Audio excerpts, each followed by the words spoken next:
میسر طاهرova و 4 فرزندش چند ماه آخر حجتهای خانه را بررسی میکنند که همکنون تقریبا از دست دادند.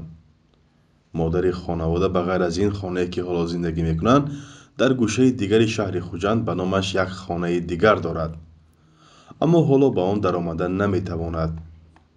Якын бор занг зад гуфт ки ман прокурор ман мехе хонаи харидагию ман ба мо хонаи документиша намезанам бигузарондатед гуфта. баъд ман гуфтам ки чӣ вай хонаи гуфтам номатон ба ман гузарондам метиҳам гуфтам ман вай хонаи ҳеҷ ҷо нафурӯхтиам. میسر طاهرova و شوهر سابقش ظاهر طاهرov میگویند آنها خانه بحثی را سال 2004 خریدند و در این باره سند دارند. 2 سال بعد به گفته ظاهر طاهرov به نیت فروختن خانه از عزیزمراد صبوری مبلغ گرفته است و به جای شرطنامه خرید و فروش وکالتنامه صاحبی خانه را داده است. 2006-da mən fırıxtam, demin ama generalni deveniz dodim, سه سالبه و آدم پرکرور نامش به خونه کده گفتنش دکار بود. 3 سال به خونه نامش به کده نگفت.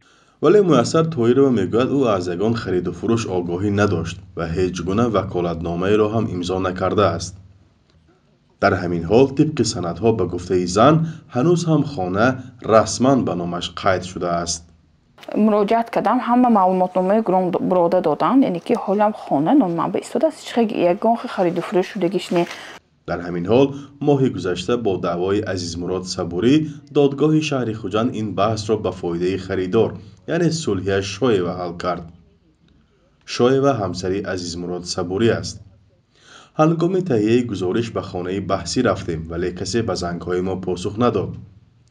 عزیزمراد صبوری هم نخواست که در این باره با خبرنگار رادیو آزادی صحبت کند، اما گفت که حلنامه در دست دعواگر هست و به همه سوالها آنجا میتوانیم پاسخ گیریم.